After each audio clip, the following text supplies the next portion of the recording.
我们今天要来拿徕卡的相机，然后大家知道我们频道本来就是拍徕卡的，今天我们终于可以过来拿，这个就是现在台北的徕卡，就是唯一官方认证的这个直营店。徕卡千年之家 ，OK， 好兴奋。所以我们现在要去领我们的机器吗？对，你也很兴奋吧？我也很兴奋，因为我是从来没有玩过徕卡的人，抱歉。对 ，OK，Q3 是非常特别的一台机器，就是它是全幅的相机。先前的 Q1、Q2、Q3，那不管是它里面出 QP 啊，它的黑白什么，都是搭配28焦段的这个镜头。这一次他们 Q3 首次推出了一个43焦段的，那这个就是其实很多人期待，就是说，他想要一台 Q3，那不管是35或者50的焦段，那这次刚好切在35跟50的中间。其实我本来想说，是不是故意不出35，故意不出50焦段？因为其实他们抓43是有背后的原理。那我们等一下进去跟他聊聊看，看他们说为什么抓这个43的焦段。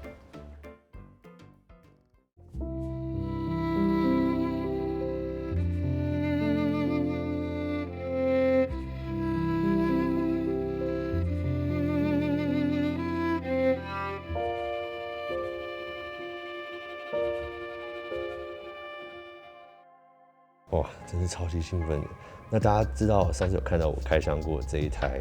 Q3 28焦段，那现在这个43焦段的 Q 粉丝或 M 粉丝一直梦寐以求的一个比较标准的焦段。那我刚自己上手起来，就是我觉得感觉我眼睛看到的视觉，我拿起来看到这个观景窗之后，就是一个很习惯的这种感觉，因为它就直接好像就是我眼睛所习惯看到的视角上跟人眼比较接近。那28可能我觉得旅游啊，你看旅游就想要带宽一点的、广一点的这种焦段的话，它基本上就是它多了一个这样的选择性。但是如果你是习惯像我，就是可能在拍街拍什么的时候，习惯就是想要手抓起来看到马上这个焦段，那43我就觉得超级适合。可是因为其实他们现在都是搭配6000万画素的感光元件，所以其实28也可以裁。你28就算裁到，就是说它可以让缩放到35或50的话，你保留的画素，不管你是要印照片或者是要贴到社群媒体上，也是完全的够用。43的话，你就是可以缩放到60啊、75或者90更下去的话，它保留的画素就是在更远的焦段有更多一点。那刚刚是有讲说，就是为什么这一次会选用43？你说没有用35，或没有用35，不是为了刚好切在35跟50中间，或许有一点，但是他们说这个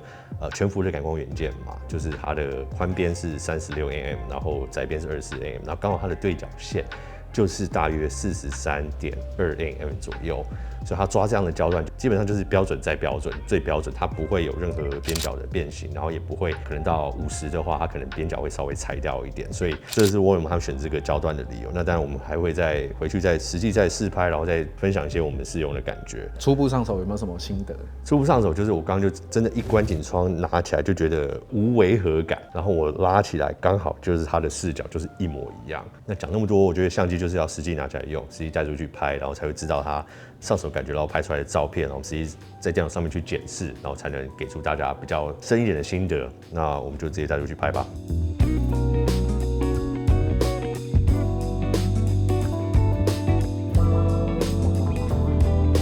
怎么竟然拿个相机，感觉好像贺成交一样？有没有？我们刚本来问是说，是不是很多人媒体或 KOL 来了，可能借商界，然后就直接买走？他说没有，在商界前就直接买走。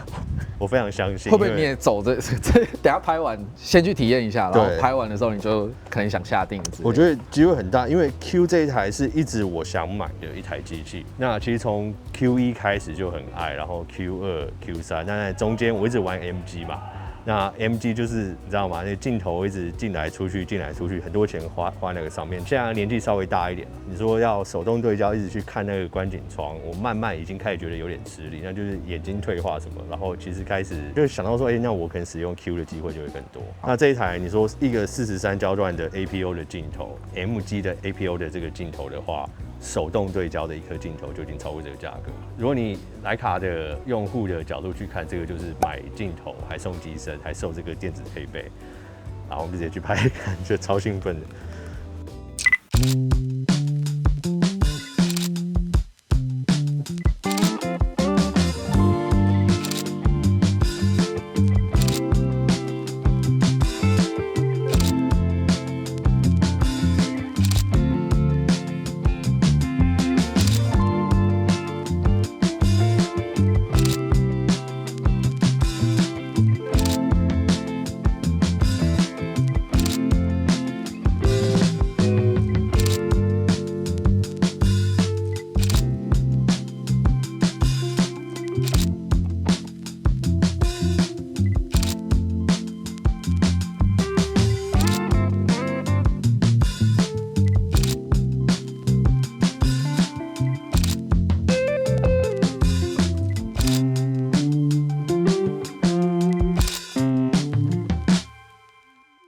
我们现在回来就直接来讲我们使用这个徕卡 Q343哦，算是2周的心得啊。那这个也没有业配，我们就很直接跟大家分享最近拍下来这么多照片的这个体验是怎么样。那我觉得第一个问题大家会问的就是说，当然这个是全新的焦段，那对比28的焦段，我先前也使用过，对比起来的话，我比较喜欢哪一个？我觉得很老实说的话，自己本身本来出发点我会想说，哦，我喜欢更近一点的焦段，更紧一点的焦段。现在 Q328在出来的时候，我们都期待说有一个35或者有一个50的焦段。那现在抓一个中间43的焦段，那当然这个我们大家可以去解释为什么这个焦段其实是有它的道理在，还有实际使用起来为什么它有一些优势。对比28起来的话，很多人会提到就是说，28如果你今天稍微要向前裁切的话，你至少有这个选择。那43的话，如果你在一个比较密闭或是比较小的空间，你要向后退的话，相对来讲就选择比较少。那这点我们那天在出去吃饭的时候，大概有一点这样的感觉，大家座位都比较挤、比较近一点，那我们就可能要退比较后一点，然后才能开始拍。那或者是有时候跟我对坐的人稍微近一点的话，可能要调整微距的模式才可以拍到。就是为什么他们这次会有这2个焦段嘛？不是说今天43要去取代28，所以我觉得这2个焦段基本上就是给大家选择，你习惯哪个焦段，那或者是我觉得它可能最大的出发点是说，你可能2台都可以一起买。那如果你今天单纯就是你出去比较常要拍人像啊，拍比较近的东西，或者你习惯在街拍的焦段是比较近一点的焦段的话，那你就选43。就算你今天习惯的是50的焦段，或是75的焦段，你要做裁切的话，它还是保留非常多的画素。那相对在28的话，虽然是可以裁切，可是同样是6000万画素的感光元件下面，你自然裁切之后呢，你可以保留到的画质就不能比上这一台。那再来另外就是他们这2者之间其实也是有个价格的差距哦。那以前我记得 Q328在刚出的时候好像是21万多、21万5或者22万之间，就大概这个区间。那最近因为这个整个汇率的调涨，它也涨到22万多。那这台 Q43的话呢，定价是24万，所以这个有一些稍微1万多块的差距哦。但是我觉得买到24万相机的人可能也不太会在意这1万多块的差距，所以选择上面我反而觉得说，价格不会是大家主要考量的因素，反而是到底这个焦段哪一个比较适合你。这个也真的是要每个人真的去试过才知道，就算你本来习惯的是35，43也不一定适合你。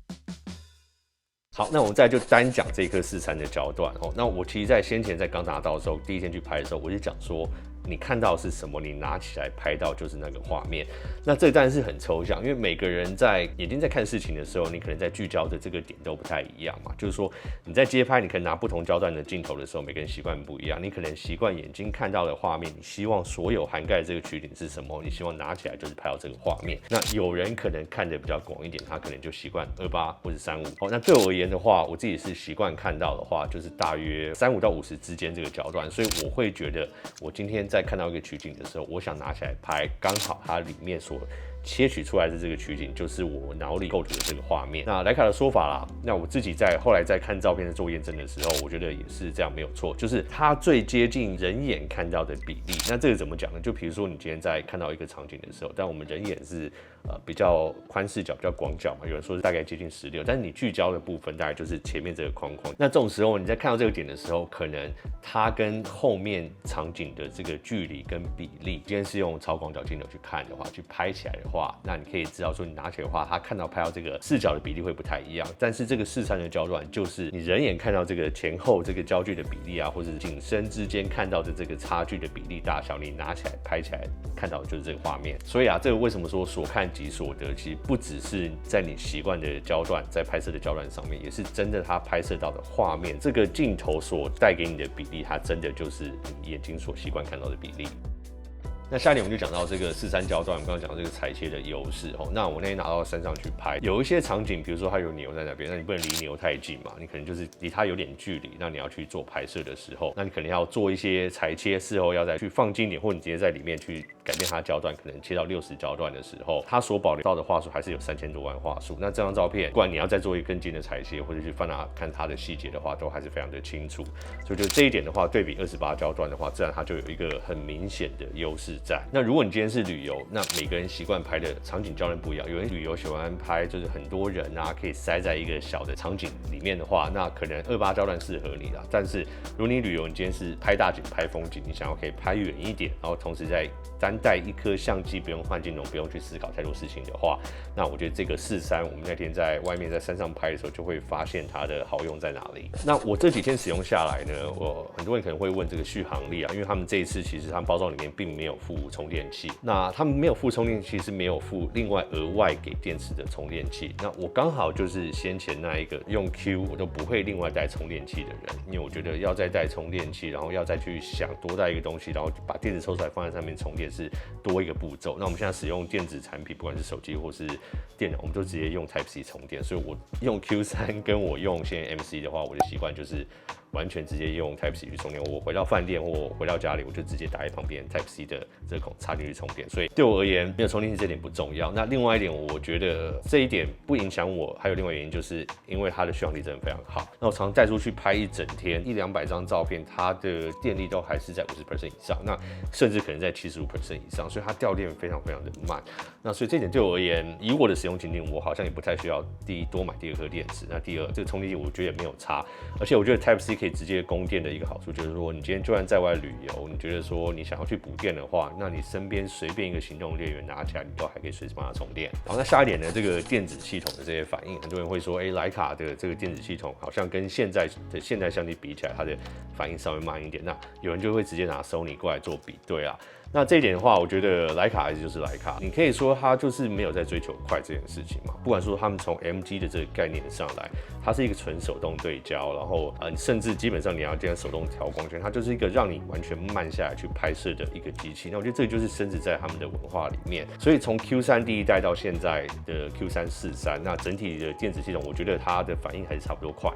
基本上就是没有到非常快，因为开机的时候可能要等个几秒。那有的时候对焦的反应，如果你是习惯像现在现代那种 Sony 那件商业相机的这些形式的话，那你自然换过来你会觉得它的对焦反应是稍微慢一点，而且你要习惯它一些对焦模式上面的操作跟切换。像那天我们在晚上拍庙会的时候，因为在晚上光源不好嘛，那所以它在对焦的时候，你可能就要自己去抓。这种时候你是要用人眼对焦、人脸对焦去拍摄呢，还是你要直接用单点对焦，确定抓到之后再来做拍摄？那这个是我觉得你用一段时间会习惯，就是习惯每个相机的调性。那徕卡一直就是不是以快为主，那这个你要怎么去习惯它，或是你甚至直接把它手推过来，它就直接切换成手动对焦。